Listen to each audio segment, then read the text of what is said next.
Exploited, the Cyber Truth, a podcast by RunSafe Security. Welcome back, everybody, to Exploited, the Cyber Truth. I am Paul Ducklin. I'm joined, as usual, by Joe Saunders, CEO and founder of RunSafe Security. Hello, Joe. Hey, Paul. Excited for today's conversation. Me too, because we have an extremely distinguished guest indeed, and that is Lieutenant General retired Bill Bender, U.S. Air Force. Bill, I'm going to call you Bill from now on. I hope you don't mind. I would love it if you do that. That's great, Paul, and thanks for having Excellent. me. And Joe, nice to meet you. Bill, our title for today is From Compliance to Resilience, Securing Digital Mission Systems at Military Scale. Now, Bill, you've led both cybersecurity and IT for, let's be quite frank, one of the biggest organizations in the entire world, the US Air Force. And so when you look back, when it comes to matters like compliance, which a lot of people talk about and are required to do, how do pure compliance-based approaches fall short when you try and secure a system as complex as that of the US Air Force? Yeah, well, that's a fantastic question, and I probably would have been a much more successful Chief Information Officer of the U.S. Air Force back in the time that I was in that role, and I'll explain that if I had all of the right answers here. But certainly, I have some general thoughts that I would love to share with you. To your point about a large organization, the U.S. Air Force had on any given day 700,000 endpoints. Wow. By and large, would be Very, very global, right? That is literally it's global in and nature, and on any given day when compared to, say, a commercial entity of some sort, would be in the category of the top 10 companies in the world. So the scale is the issue. And when you start to talk about compliance and the challenges with a compliance only approach, you start to bring in, well, what's the training regimen? You can imagine that this workforce, similar to most workforces, is a very transitory one. And so yes. the training bill associated with a compliance only oriented approach to securing your enterprise is really a non-starter, because people come and people go, and the bill just outpaces your ability to keep up with the requirements. And yet training has a significant piece of it. You have to have an all-in approach within your workforce that everybody understands the stake of the securing of your enterprise and their role in it. And so I don't dismiss that as a requirement, but it's insufficient solely to do that. Similarly with, regulatory guidance, I came from a very structured bureaucratic approach to everything, for which, volumes were written on every aspect of what you were trying to do to secure your enterprise. But that's only good if people read it and then adhere to it. So I guess what I'm getting to, I won't, sort of drain the challenges of a compliance only approach as much to say is it's compliance plus the use of technology and better methodologies to address it, and it's the two together allow you to actually stand a chance of securing your enterprise and keeping people secure and safe. And so in the case of the U.S. Air Force, we spent a lot of time up front understanding what constitutes our enterprise and what is the current state of our, IT, broadly air quotes. But that was inclusive of, sort of the entirety of the infrastructure across, a large, as I said, enterprise itself. But then what were the component parts? In the Air Force, it would be the major commands and then the wings and the squadrons and so you just sort of extrapolate that down and get a better understanding of your current state of IT. If you don't know where you are, you'll never know where you're going.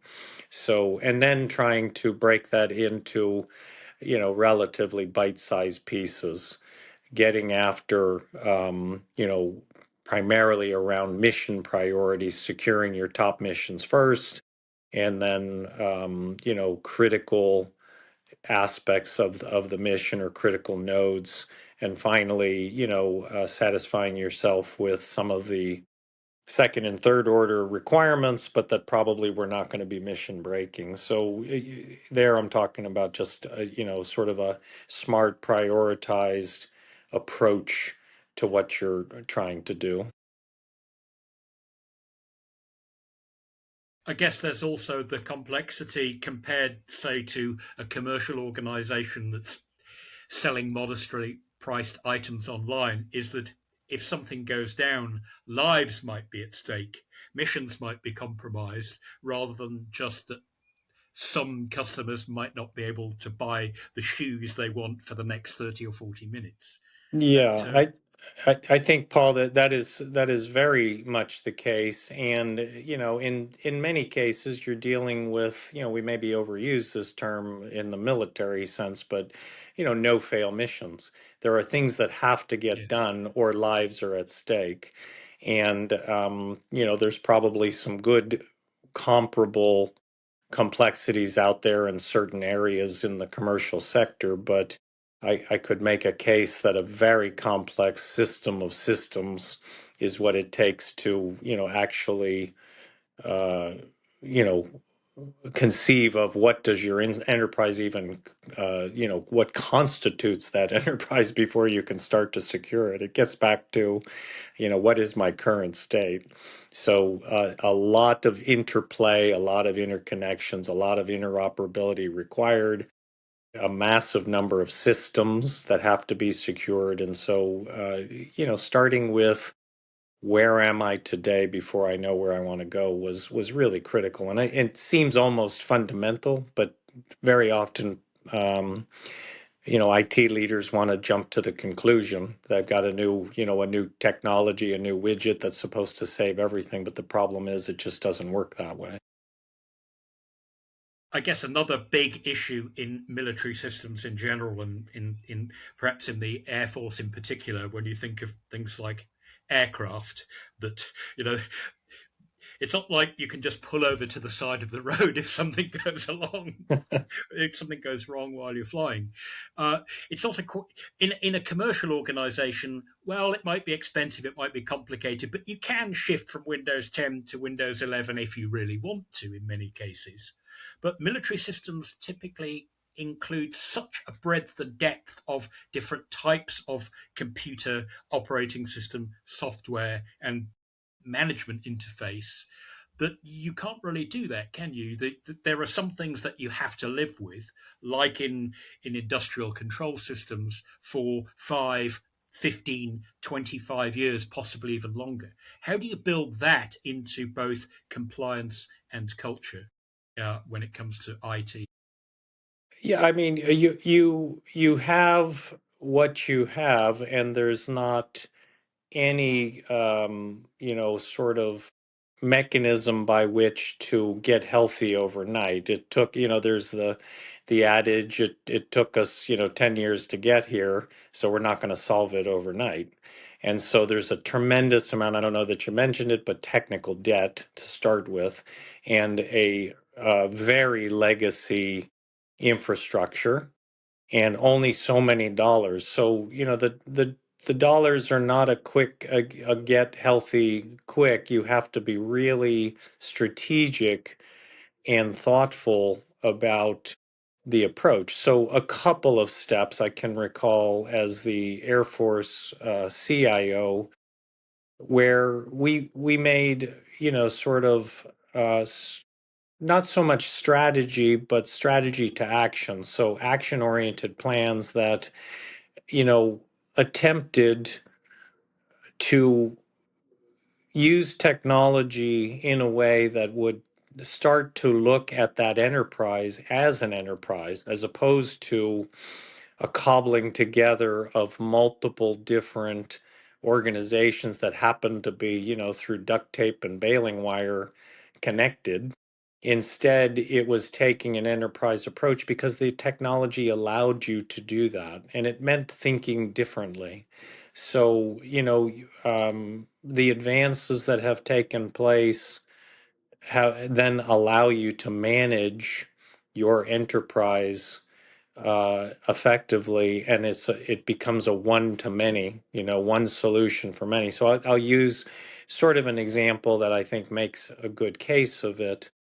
When I stepped into the Air Force role, we were managing our Cisco components, one base, one organization at a time, and we, no kidding, had 2,200 uh, different contracts that ran across the Cisco, equipment that was part of the Global Air Force.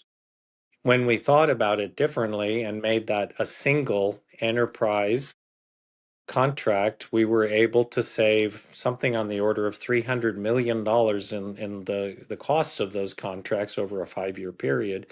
But far more importantly, eliminate, sort of gray parts, have much Yes. better response times to our, when there were failures and critical components. We had all kinds of latitude across the world to service through an enterprise license agreement. So we went from 2,200 to one and improved everything about our ability to, sort of take best advantage of good technology that Cisco was providing as an industry partner. And that is true across a whole host of different technologies and different mission requirements, but you have to think in those terms. So, part of my challenge was one of being a chief education officer of the people both above me, who typically developed those requirements and resources and weren't thinking in enterprise terms, and definitely the people below me who felt like, for lack of a better descriptor, money is power. And so, I have the money, I can make all the decisions. And I would be like, yes, but you don't get the best solution until we start thinking enterprise. And so that's how I would, generally approach this problem of compliance of a, of a very legacy uh, infrastructure for the entire Air Force that you cannot afford to just wipe it away and start over. That doesn't work that way. I suppose there's always opportunities for even other areas. I think even today, much like your example with Cisco, other providers like Red Hat and folks that provide operating systems and things like that also may have a significant number of individual contracts for certain projects, programs, missions, and the like. And there's always, I think, probably, even still today, I think there's, probably room to both consolidate and modernize. And when you can create $300 million of savings and improve service, I mean, that's a double win. So, with Yes. that, with that said, I think that's a great step forward in general and a good example of how to create opportunity at the enterprise level. And I think, Paul, if I could just, pull the thread a little further on this, it would not have been possible without the partnership with Cisco, because Yeah. they, had their own motivations for all the right reasons, and they had to understand the critical aspect of why the Air Force had to get better at managing their enterprise in, where it touched Cisco components. And so it was a full partnership. They were in from the beginning. They helped us take accountability of what was out there and helped us restructure, and frankly had to deliver on the back end because they had made some promises under their service level agreements to, to provide 24-hour service, 72-hour service, whatever it was. And so it's definitely a partnership, but I think there's a lot of room for managing these big complex organizations by taking an enterprise approach, which was my initial point. I was delighted to hear you use the term, I suppose almost in jest, but also seriously that although you were essentially the CIO, you acted as if chief education officer.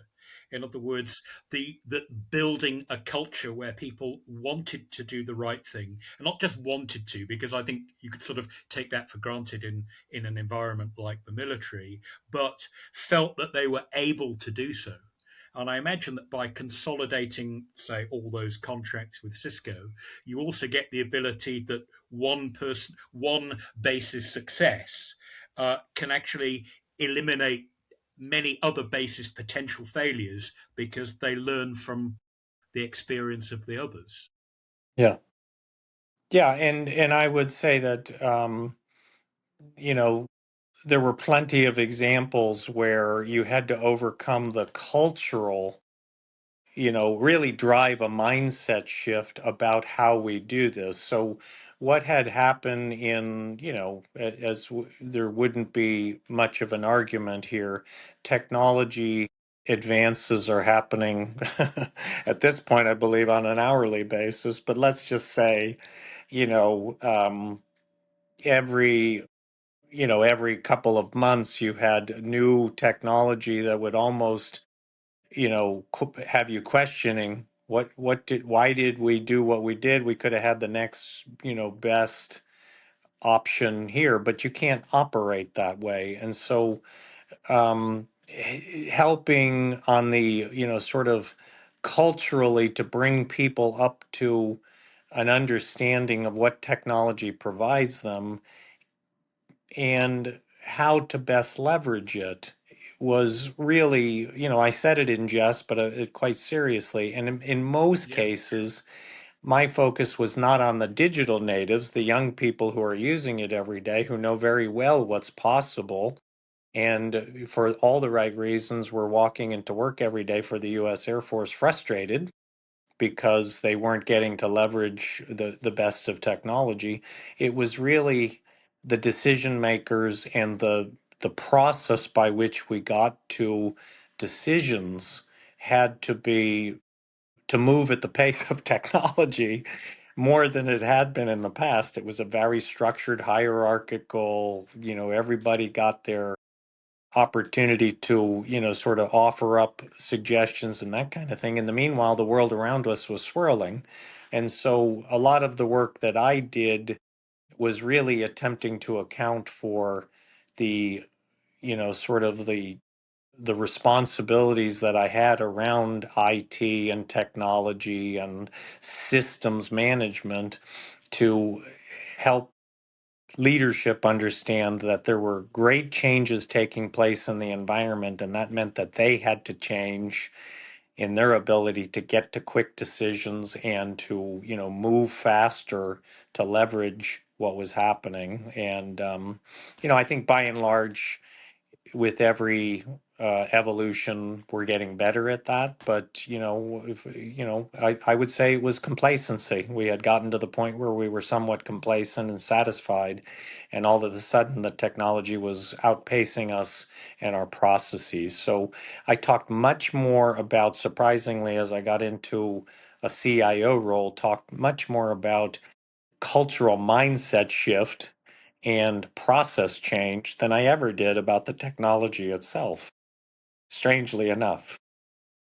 Bill, my understanding is that you were actually the first person in the Department of Defense in the US to introduce the roles of CISO and COO, Chief Information Security Officer and Chief Operating Officer, which I guess is bringing a sort of industrial or commercial flavor to managing things that I guess traditionally were just considered, oh, well, it's computers, that's just technology. So, what was the idea of introducing those roles, and how did they change how you perceived and Yeah, handled risk? that that is absolutely true. We were at an inflection point within the Air Force, uh, just understanding the cybersecurity threat for starters. I was somewhat mystified as I came into the building, being well aware of, significant breaches and having enough, situational awareness to understand that we should be very concerned about protecting our data, protecting our weapons system, protecting our critical infrastructure, and did not see that as a matter of course on a regular basis, and was concerned because all of a sudden I'm in charge of it or responsible for it. So the first thing I did was stand up it turned out to be a year-long effort, all of Air Force, and we called it a cybersecurity task force. The nomenclature was like you can't have anything if it's not a task force in the military. So but we had all of the functional Air Force involved, and they together, in the idea of raising all boats, we raised our awareness of the challenges. And to talk to the stand up of a chief information security officer, it was a first in the Department of Defense. We just migrated that task force lead as an outgrowth of, once we had done the education part, we stood up a CISO, that was really what was the heart of that task force organization. And so it was a natural evolution more than anything else. But we also stood up a chief data officer along the way, stood up the Air Force Innovation Unit that actually was the forerunner to the Defense Innovation Unit. And it was really all premised on the world around us has changed. We have to change too. And it meant, in some cases, organizational design, but in some cases, it was adopting commercial ways of doing it because they had a 2-decade lead on us, and like there's no reason to go recreate everything. So we adopted, CISO was very common inside of large corporate organizational structures. And so we very much mimicked what was taking place out in the commercial world for the purposes of defense. And I think that it was validated by the fact that every single service, including the Department of Defense, all have these positions today. They followed in quick suit, recognizing that over time that the world had changed and that we needed to address some different things that we weren't used to and weren't organized for. So I guess this is, if you like, that would be the start of a very new world flavor, a very different way for the military to do their public-private collaboration. That there was a lot more free flowing of information and ideas than perhaps had been either thought possible or desirable in the past. So how do you make that work, particularly in an environment like the US Air Force, where clearly you can't just tell everybody everything? It's not quite like just your average startup. How do you embrace the private sector without undermining that sort of important separation and independence and operational security of something like the Air Force? Yeah, I think, I kind of alluded to it in terms of recognizing that the relationship between government and industry had to change. And I would say that at that time, there, there was uh, some challenges still to overcome in terms of wanting to be involved in, with the Department of Defense, for example, because things move really slow. If I'm, an Yeah, innovator and an entrepreneur, I'll be out of business before I ever get my first contract with the Department of Defense. So we had some yeah. responsibilities internal to the Air Force, in my case, to help move those along in ways that would be different and could you know help them to run a viable business and at the same time help us defend our networks, for example. And so that was the stand up of the Air Force Innovation Unit, because they had special funding and the ability to move fast, and they brought on a bunch of what I would say were always in the federal acquisition regulations, but highly underused around things like other transaction authorities and commercial service offerings and that thing. So we really unearthed the ability to move much faster. And other areas that were, I think proved critical, not just directly with industry, but where was the innovation happening? So there's an innovation hub out on the West Coast. I surprisingly spent quite a bit of time out in Silicon Valley just seeing what was possible, not necessarily being able to promise them anything, other than the willingness to work together and to try to find avenues where there were viable pursuits that they could help us with, and do my level best to get them, sort of on contract as fast as I could, that kind of thing. But I will tell you, eventually, what it led to was the ability to, to look at some of the legacy programs and the way that they were proceeding and have more confidence in canceling those programs and taking a new, fresh look at it. So, in the uh, weapons system of the Air Force that is command and control, they call it the AOC, that had been struggling along and was probably, close to $1 billion and 10 years behind what it was supposed to be. And we ended up, canceling that outright and moving to a much more software defined approach to it, which the commercial sector had been dealing with for probably 15 years already, but it was new to the Air Force. And so the long and short of it is that led to a proliferation of software development across the Air Force. We have 34 software factories. The other services are doing the same thing. And so it's a much more modern defense uh, infrastructure, and highly much more capable today than it was even, just 10 short years ago when I was in this role. Joe, we And had a that next question. acceleration of Sorry, go ahead, Joe. software development obviously drives further innovation for the warfighter. And interestingly enough, it's just a few years later hence that we face, a new, major transition with AI. And so, I'm sure there's lessons from transitioning to, even faster DevSecOps and software pipelines and the like that also translate then to new capabilities enabled by AI.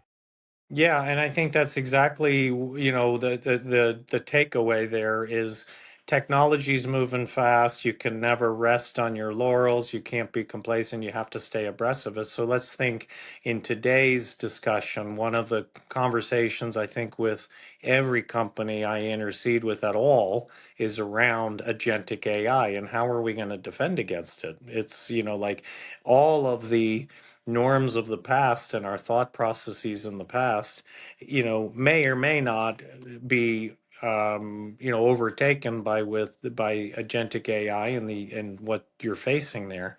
And we have to have a serious discussion about that because you can't build a wall high enough or fast enough to keep up with it. And so, I think to your point, Joe, it's a great one. It's, like good thing that we went through this journey not too long ago with software development, Yes, because now we've yes, got AI in front of us and who knows what it'll be a couple weeks from now. Yeah, and I would just add, to your point around AI and agentic workflows and security, the fact that AI can identify vulnerabilities and even perhaps write exploits faster than organizations can patch is a serious concern. And I think that's one of those areas where serious conversations are taking place, but also further conversations can take place to find ways to improve and respond to vulnerabilities and exploits being written at machine speed. Again, faster than we can patch, even faster than DevOps pipelines can produce fixes. With that Correct. in mind, it's a new world. I know those are, Paul, I think we even have some discussions exactly on that point coming up. But no doubt, yes, the ability to accelerate your software development processes through these software pipelines that you alluded to earlier, Bill, only enhances our ability to keep driving on innovation for the warfighter. So that's the whole kind of tension in my mind is we might get an increase in you said tech debt earlier, Bill. With vulnerabilities, it could be more tech debt, but finding that way to continue to accelerate and deliver software fast, so the warfighters have the innovation is always kind of a top priority. Yeah, I and think I think it sounds every like as we need to as be I more alluded to. nimble about Oh, being nimble, if you like. Joe, we had a discussion a few podcasts ago with someone who had just come back from some naval conventions in South Korea, reporting that apparently the South Korean Navy figured, hey, we've got all these plans to build some new aircraft carriers, which are, the way you project your power historically. Let's scrap all of that. Let's have lots and lots of autonomous drone vessels instead, and let's control them independently. Let's do things completely differently.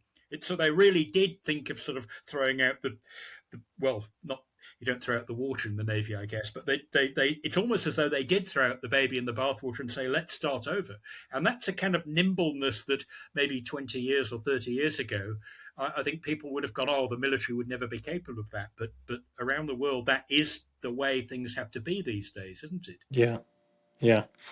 And I was gonna, comment on the fact that these conversations are taking place on new innovations.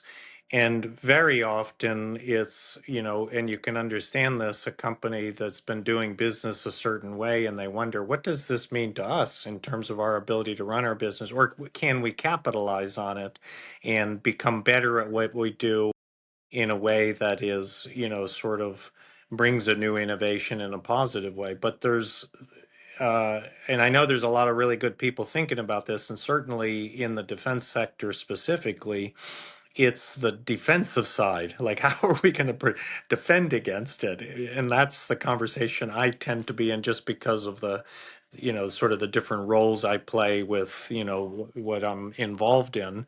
And I think, that alone, just defending against determined adversaries who are now using agentic AI for nefarious purposes is a conversation worth having. And I know it's taking place, and I'm thankful to hear that from somebody like you, Paul.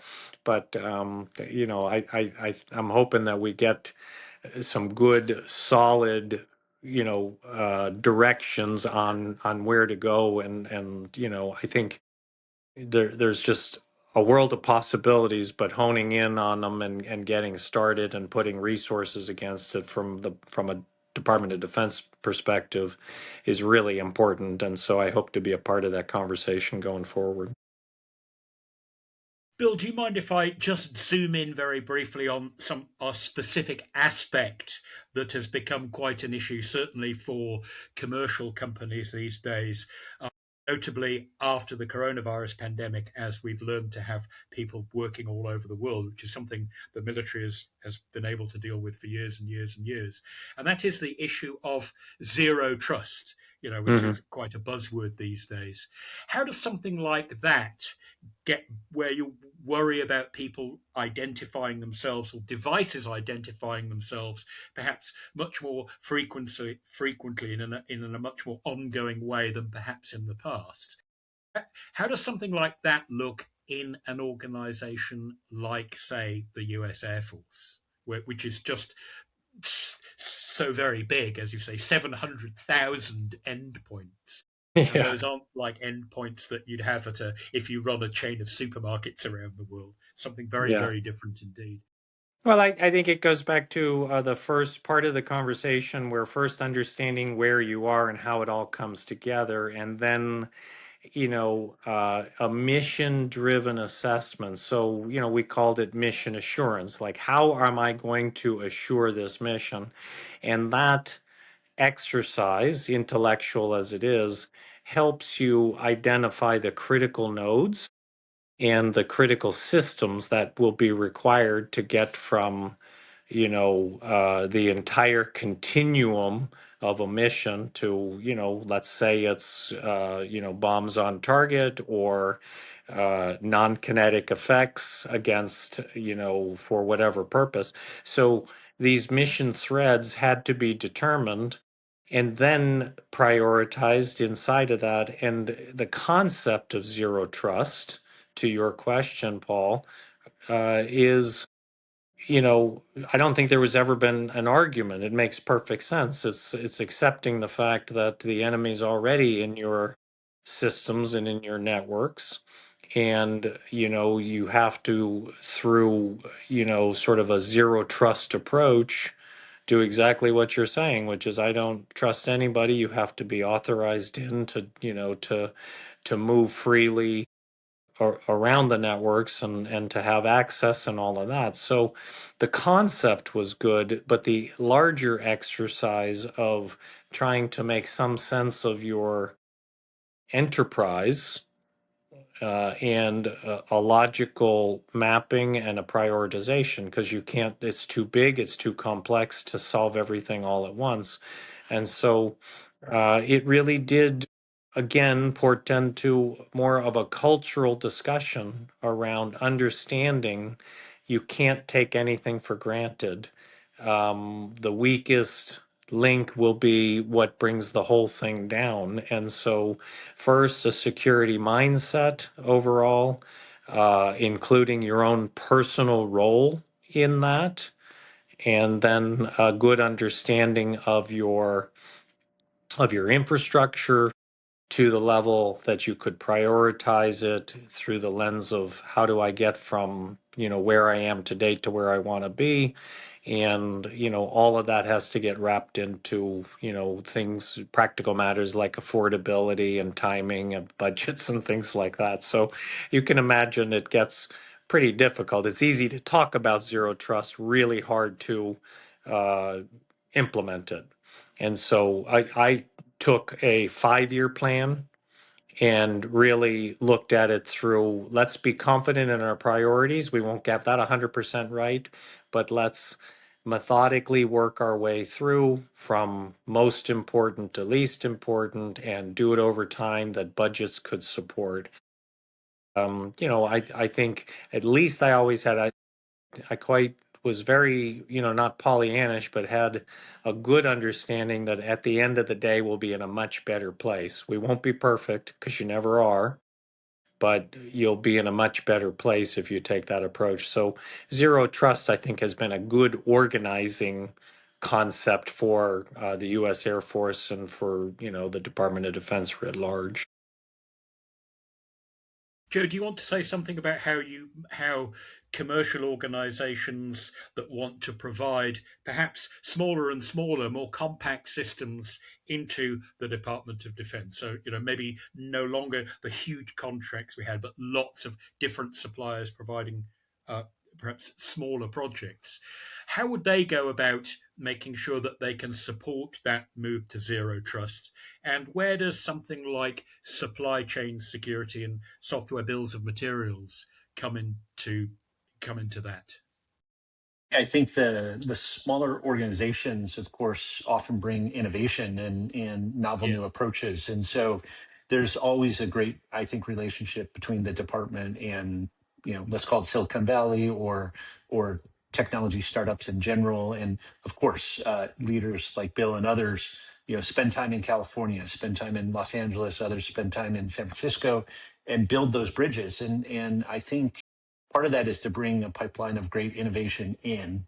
And there are a lot of mechanisms for small organizations to get introduced. And certainly, we've seen the CIBR programs and, extensions of the CIBR program to help organizations get in. But at the same time, there are then compliance requirements that even the smaller organizations need to adopt. And so in some cases, they can partner with large primes. In other cases, they'll develop their own adoption of, say, things like CMMC and the current standards that are expected within that. And along those lines, I to your point, Paul, I think the fact that organizations that are delivering software then can help enable the missions that Bill speaks of by helping to support organizations with the understanding of what they're actually delivering in their software. Yes. And that's where the role of software bill of materials comes in. And certainly if someone does want to do kind of a broader view of where's the threat in my software supply chain, collecting things like a software bill of materials is certainly one angle where, in the examples Bill gave was, kind of assessing the whole landscape and then developing the priorities. I think there's a lot of really, really, really good information inside these software bill of materials. So thinking about even zero trust, the extension to operational technology networks and things like that, where zero trust, there's starting to be a focus in on O2 networks for zero trust. And therein, with all the vendors that are involved in providing, certain operational technology to the military, understanding the software bill of materials is a good enabler to understanding the software risk, and therefore understanding the broader threat that an organization might face if there's a challenge to its critical infrastructure. And don't be, by all means, appoint a chief compliance officer. But if you're going to do that, definitely have a chief education officer as well, to make sure that you're not just getting the driving license and then never thinking about road safety ever again for the rest of your natural life.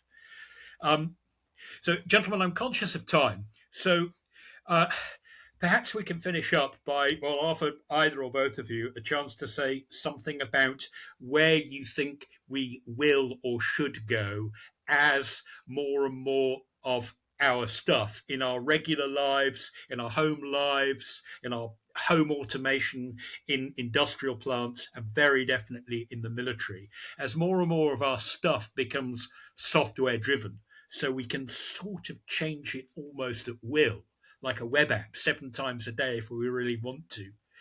How do we sort out the cybersecurity challenges that brings, particularly for organizations as important and as broad and as deep as the US Air Force? Well, I'll take a stab at that. It's,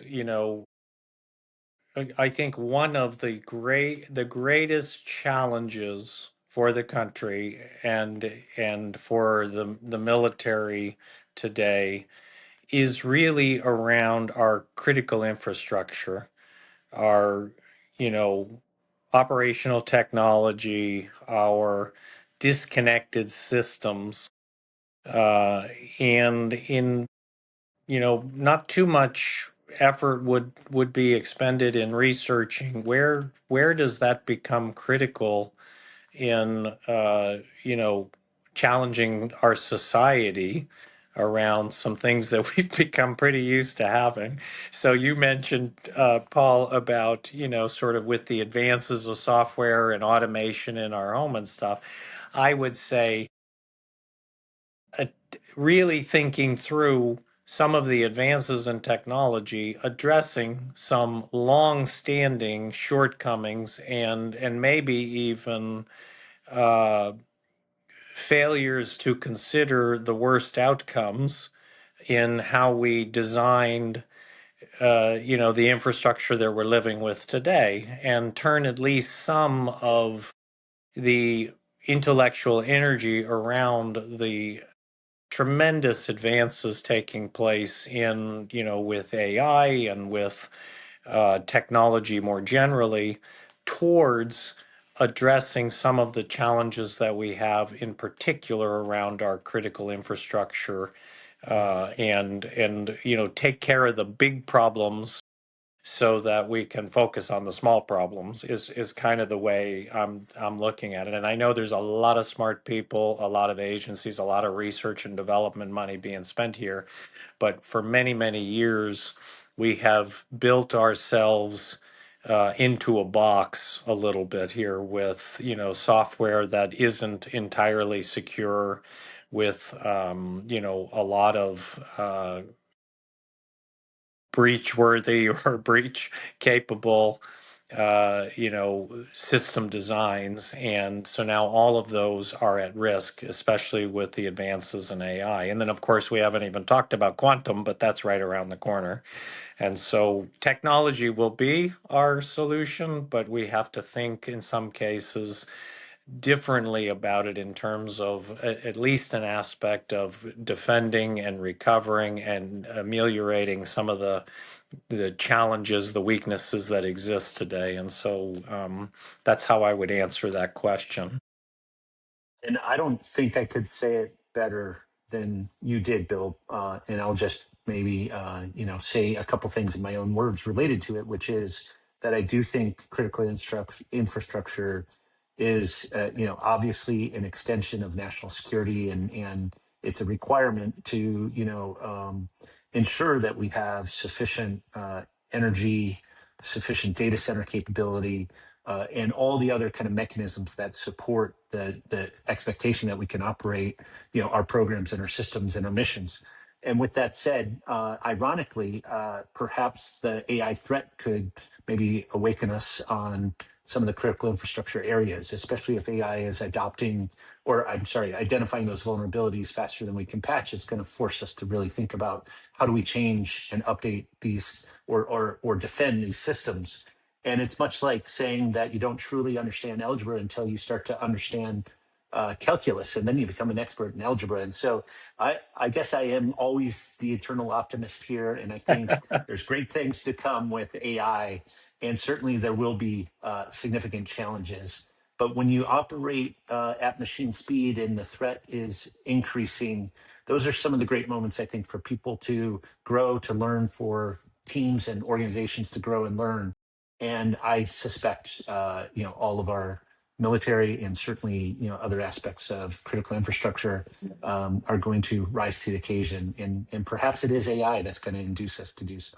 I certainly share that sense of optimism. I do think that therein lies the answer. We just have to think differently about, differently about how to use it to solve problems, but also an honest assessment of where those problems exist, and not simply take for granted everything that's been done must be great because we haven't had a problem to date, because we know that is not the case. So I'm an optimist in the long run. So thank you for that perspective. Thank you. Bill, I think that's a really brilliant way to conclude. If I might try and summarise it, it's almost as though if you think that there's a great Australian saying about that, where, let's not worry, which is she'll be right, and the problem is she probably won't be right unless we all bring a little bit of our own effort to the table. So it's sort Yes. of ask not what technology can do for you, ask what you can do for technology. And I, remember, folks, you heard it here from Joe. It's time to brush up on those differential equations. So thanks to everybody that's a wrap for this episode of Exploited the Cyber Truth. Thanks to everybody who tuned in and listened. If you enjoy this podcast and find it useful, please subscribe so you know when each new episode drops. Please like and share us on social media. And if you listen on a podcast feed, why not write us a review or leave a comment about the podcast? That really helps us get the message out so people can learn from this community-centered approach. So once again, thanks to everybody who tuned in and listened. And remember, stay ahead of the threat. See you next time.